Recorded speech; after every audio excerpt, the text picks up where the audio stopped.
দেবী, শিশুকালে আমি আমার মাকে হারিয়েছি, বাল্য কৌশলে হারিয়েছি আমার জন্মদাতা পিতাকে। খোদার জ্বালা সইতে না পেরে আমি মানুষের কাছে তো হাত পেতে ভিক্ষে চেয়েছি, কেউ আমাকে দয়া করে নেই, সবাই আমাকে দূর দূর করে তাড়িয়ে দিয়েছে। খোদার জ্বালা সইতে না পেরে রাস্তার পাশে বসে আমি ঠুকরে ঠুকরে কাঁদছিল। আপনি যাচ্ছিলেন মায়ের মন্দিরে পুজো দিতে, আমাকে দেখে বলছিলেন, ওরে তুই কাঁদছিস কেন, কি হয়েছে তোর? আমি বলেছিলাম আমার খোদা পেয়েছে, আমাকে কেটে দাও, এই পৃথিবীতে আমার আপন বলতে কেউ নেই। সেই মুসলিম বলে আমাকে ঘৃণা না করে আপনার বুকে স্থান দিয়েছিলেন, আমাকে জড়িয়ে ধরে বলেছিলেন, ওরে কে বলেছে তোর কেউ নেই, আজ থেকে আমি তোর বোন, তুই আমার ভাই।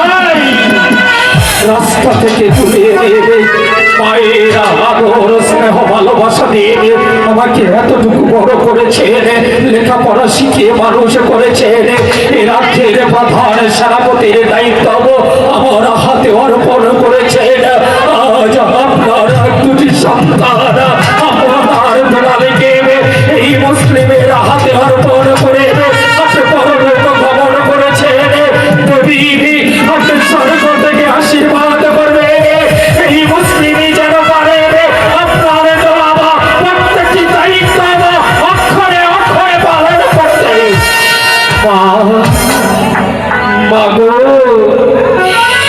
তোমার এই অধম সন্তানকে রেখে পরপর চলে গিয়েছো, তুমি শুধু স্বর্গ থেকে তোমার এই মুসলিম অধম সন্তানকে আশীর্বাদ করো।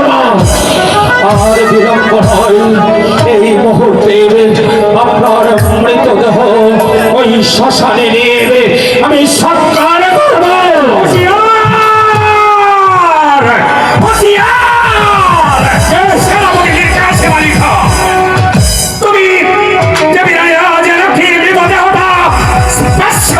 কিন্তু কেন?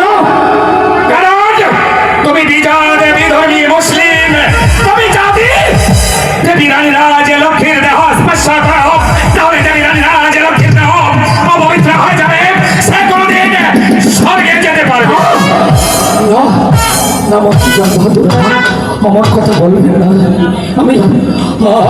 আমি বিধর্মী মুসলিম, আমি যদি আমার মায়ের মতো দেবী রানী রাজ লক্ষ্মীর মৃতদেহ হাতে স্পর্শ করিনি, তাহলে দেবী রানী রাজ লক্ষ্মী স্বর্গে যেতে পারবে না। বলুন মন্ত্রী জং বাহাদুর, আমাকে কি করতে হবে, আমি কি করলে দেবী রানী রাজ লক্ষ্মী স্বর্গে যেতে পারবে? এতটুকু তুমি বুঝতে পারছো না? তুমি এখান থেকে চলে যাও। এর মৃতদেহ সৎকার করবে কে? দেবী রানী রাজ লক্ষ্মী হিন্দু, আমিও হিন্দু। দেবী রানী রাজ লক্ষ্মীর মৃতদেহটা সৎকার করবে এই মন্ত্রী জং বাহাদুর।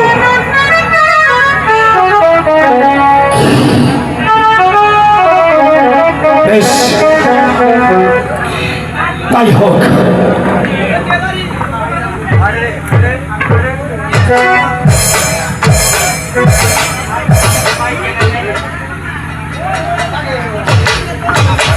মন্ত্রী জং বাহাদুর, বলে যাও তুমি কি বলতে চাও। আপনার কথা মতো আমি চলেই যাচ্ছি। আপনাকে আমি দুটি কথা বলে যাচ্ছি। বলে যাও। আপনি ভালো করেই জানেন দেবী রানী রাজ লক্ষ্মী আমাকে রাস্তা থেকে তুলে নেবে, নিজের সন্তানের মতো লালন পালন করে এতটুকু বড় করেছে, লেখাপড়া শিখে মানুষ করেছে। আজ দেবী রানী রাজ লক্ষ্মী এই পৃথিবী ছেড়ে চলে গিয়েছে। ওই মৃতদেহ যদি আমি স্পর্শ করি, আপনি বলছেন এই মৃতদেহ সৎকার করতে যদি আমি সৎকার করি তাহলে স্বর্গে যেতে পারবে না। তাই তো এই মৃতদেহটা এখানে রেখে আমি এখান থেকে চলে যাচ্ছি। তবে আপনাকে বলে যাচ্ছি, এই মৃতদেহ যদি শ্মশানে নিয়ে চিতায় নিয়ে ভালোভাবে সৎকার করেন তবে ভালো, আর তখনই মুসলিম আপনাকে ভাই বলে আমি